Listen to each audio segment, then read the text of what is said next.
Hello friends, welcome to my channel. আজি মই আপোনালোকৰ ওচৰলৈ আন এটি টেষ্টি ৰেচিপি লৈ আহিছো। হেয়া হৈছে মালাই কেক। এই কেকটো বনাবলৈ খুবেই সহজ। ঘৰত থকা সামগ্ৰীৰে এই কেকটো বনাব পাৰি।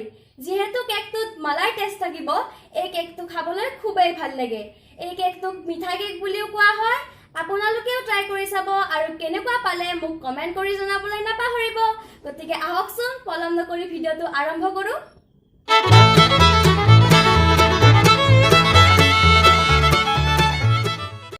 প্ৰথমে মই কেকটো বনোৱাৰ আগত কেকৰ মালাইখিনি বনাই লম।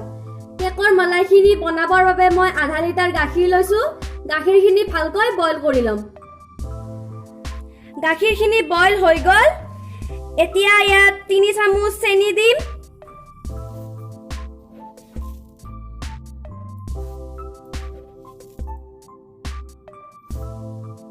ডাঙৰ চামুচেৰে 2 চামুচ মিল্ক পাউডাৰ দিম।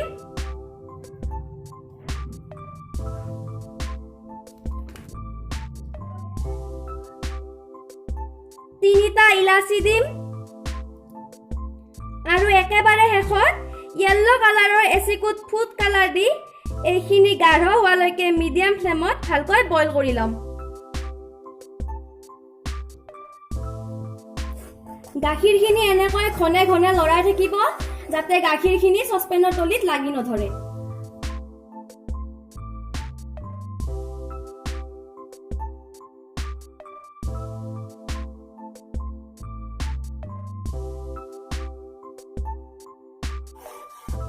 এয়া কেকৰ মালাইখিনি তৈয়াৰ হৈ গল। এয়া চাওক গাখীৰখিনি কিমান ধুনীয়া গাঢ় হৈছে। এতিয়া গেছটো অফ কৰি দিম। মালাইখিনি ইয়াতকৈ বেছি পাতল নকৰিব, কাৰণ মালাই ইয়াতকৈ বেছি পাতল হলে খাবলৈ ভাল নালাগে। এতিয়া এইখিনি ভালকৈ ঠাণ্ডা হ'বলৈ দিম। এতিয়া কেকটো বনাবলৈ ডাঙৰ সাইজৰ এটা বাটি লৈছো।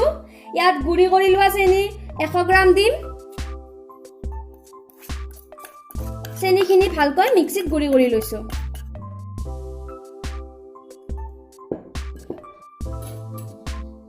তাৰ পিছত ৰিফাইন তেল আধা কাপ দিম।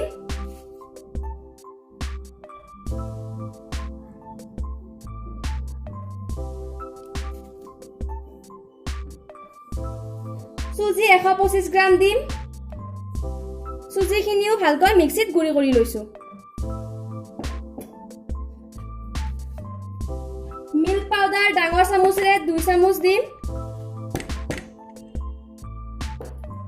ময়দা 50 গ্ৰাম দিম।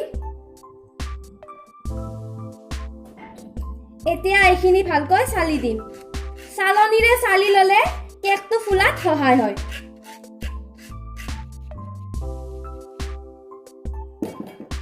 এতিয়া এইখিনি ভালকৈ মিক্স কৰি দিম।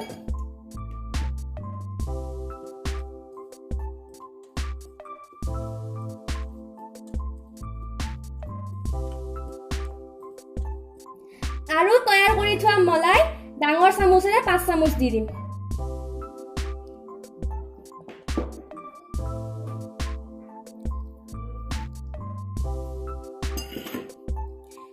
মালাই অলপ মিক্স কৰি দিলে কেকটো খাবলৈ খুবেই ভাল লাগে।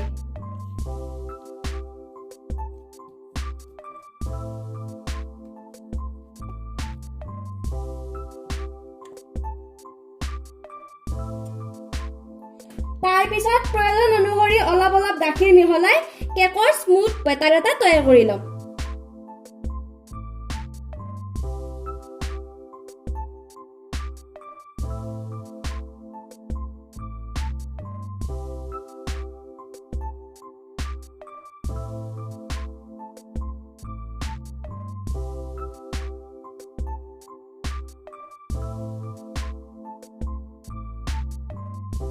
কেকৰ বেটাৰটো তৈয়াৰ হৈ গল। বেটাৰটো ধুনীয়া স্মুথ হৈছে।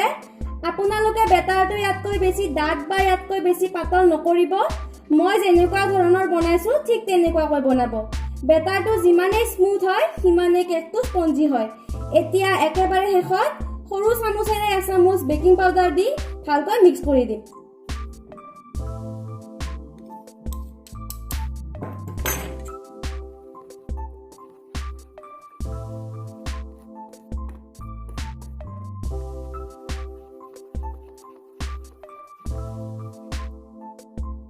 বেকিং পাউডাৰখিনি মিক্স কৰি ললো।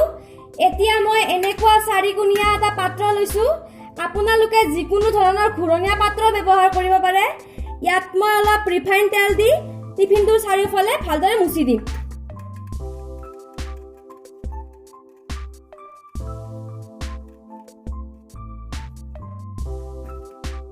আৰু এনেকুৱা এখন টিফিনটোৰ আকাৰত কাগজ কাটি লৈছো। কাগজখনৰ ওপৰতো অলপ তেল মুচি দিম।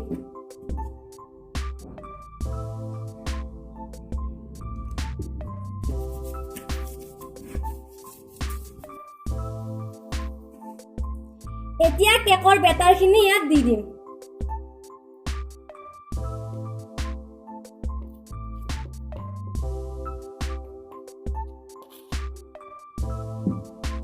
আৰু পাত্ৰটো এনেকৈ দুবাৰ ঠেকেচি দিম। আৰু আনফালে গেছৰ এটা কেৰাহী দিছো। ইয়াৰ চাৰিওফালে অলপমান নিমখ ছটিয়াই দিম।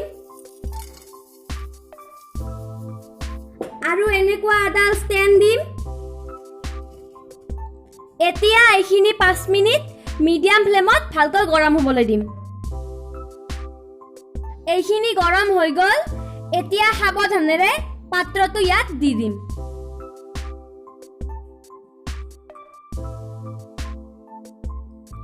আৰু ঢাকনিখন মাৰি 30 মিনিট ল' ফ্লেমত হ'বলৈ দিম।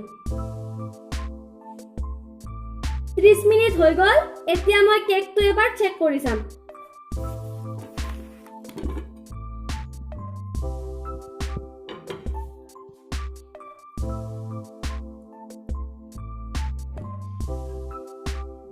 এয়া চাওক, চুৰিখন একেবাৰে ক্লিন হৈ আহিছে। এতিয়া মই গেছটো অফ কৰি দিম। আপোনালোকৰ যদি চুৰিখন ক্লিন হৈ ওলাই নাহে তেন্তে আপোনালোকে আকৌ 10 মিনিট ল' ফ্লেমত কেকটো হ'বলৈ দিব। এতিয়া কেকটো ভালকৈ ঠাণ্ডা হ'বলৈ দিম। কেকটো ভালকৈ ঠাণ্ডা হৈ গ'ল। এতিয়া কেকটো প্লেট এখনত উলিয়াই ল'ম।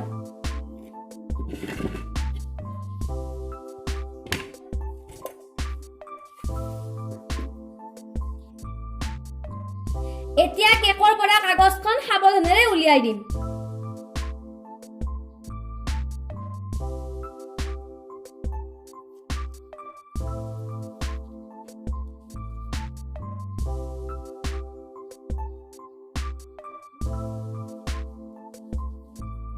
কেকৰ পৰা কাগজখন উলিয়াই ললো। এতিয়া কেকটো আন এখন প্লেটেৰে ওলোটাই ল'ম।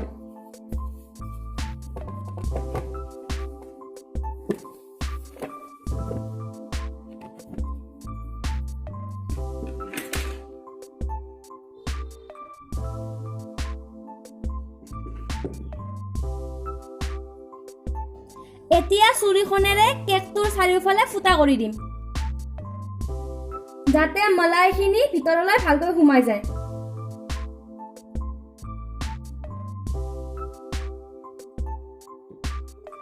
এতিয়া মলাইখিনি ইয়াত দি দিম।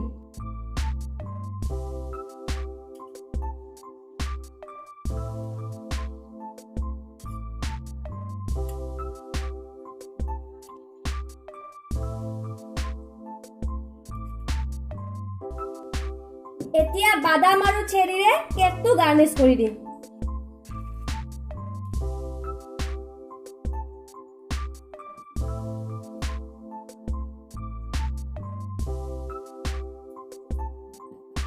এতিয়া কেকটো কাটি ল'ম।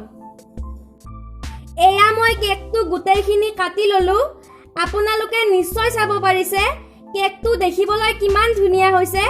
যিহেতু ইয়াত মই মলাই দিছো, কেকটো খাবলৈ প্ৰায় ৰাসমালাই নিচিনাই লাগে। খাবলৈ বহুত টেষ্টি লাগে। আপোনালোকে নিশ্চয় এবাৰ বনাই চাব। আৰু যদি মোৰ ৰেচিপিটো ভাল লাগিছে তেন্তে লাইক আৰু শ্বেয়াৰ কৰি দিব, আৰু লগতে মোৰ চেনেলটো সাবস্ক্ৰাইব কৰি কাষত থকা বেল আইকনটো প্ৰেছ কৰি দিব। আজিলৈ ইমানেই। Bye bye friends.